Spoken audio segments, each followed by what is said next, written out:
Hello there, guys.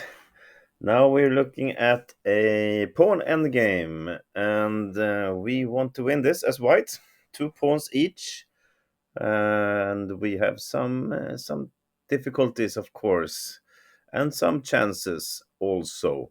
Well, of course, our pawn is going this way, and black's pawn is going this way. Good to have that said, so everybody knows the direction. All right, you should pause your video now and see if you can find out how white is continuing this to win. And when you return, I will show you the solution. Go ahead. Hello and welcome back. Well, did you see it? It's basically only one move possible here. All other moves are not getting a win. We need to play a3. We need to sacrifice one of our 2 pawns. And why are we doing that? Well, because we want to block these 2 squares for black's king. So he cannot take our c pawn because that's the most important piece we have right now.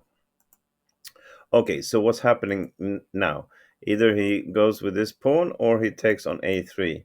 I'm going to show you both. I'm going to start with if black takes the pawn on a3.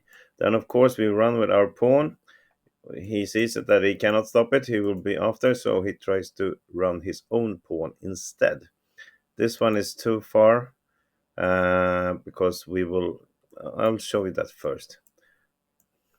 You see here that we get a queen first, and then we can go to h8 and then just take it. So black will instead move his king out and try to get this pawn down. That is because he can protect it with his king, like this. And we get a queen. Plays a2. I want to promote. And normally, maybe you know this, if you have a king and a pawn on this a file or h file, a rook pawn as we call it, then it's a draw if the white king is far away, which it is. But that also requires that there's no other piece for black to move, which is now. He has a pawn here on h6. And this pawn makes it a win for white. If it wasn't there, it would have been a draw. And I will show you why. Because this is the normal procedure. You just check and get closer with your queen, like this, and check. King can go to c2 again. Move to a3. King goes here, and we check.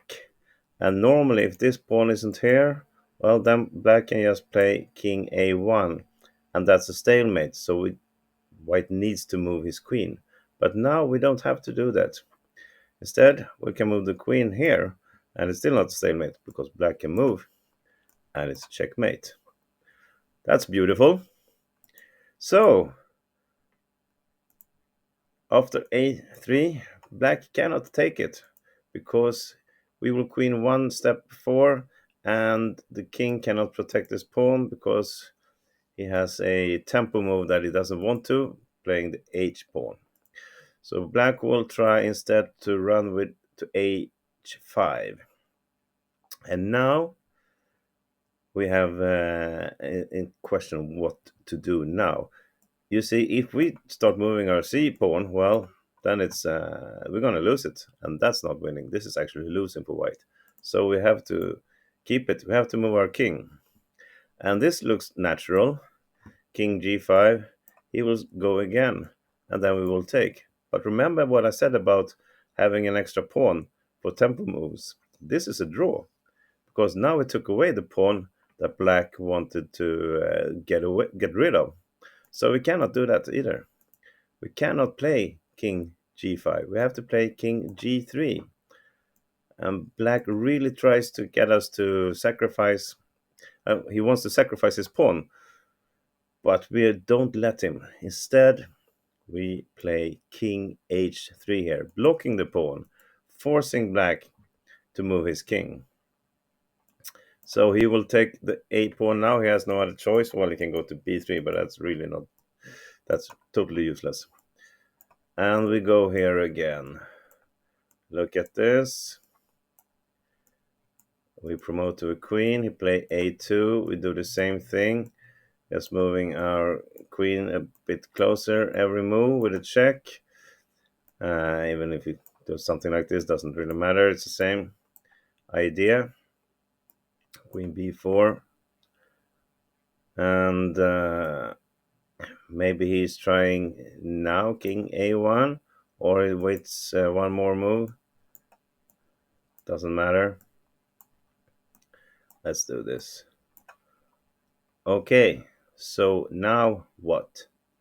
Well, now we move away. We cannot take. We just allow him to move his h pawn, go to c2, allow him to go to h2, and then it's a checkmate. So we block the pawn until it's until we are done, and that's why I said maybe he should have played here king a1. Now we don't, because we cannot come to c2 in the next move. So then it's better for us to first draw the king out like this before we move our king. Something like this. And finally, we are winning this. Such a beautiful study, I think. And Black tries everything he can to just get us into a stalemate trap, but we are not falling for that. We let his pawn be, and we win this at the end. Hope you like this. Have a great day, everybody. Welcome back to my channel anytime. Bye bye.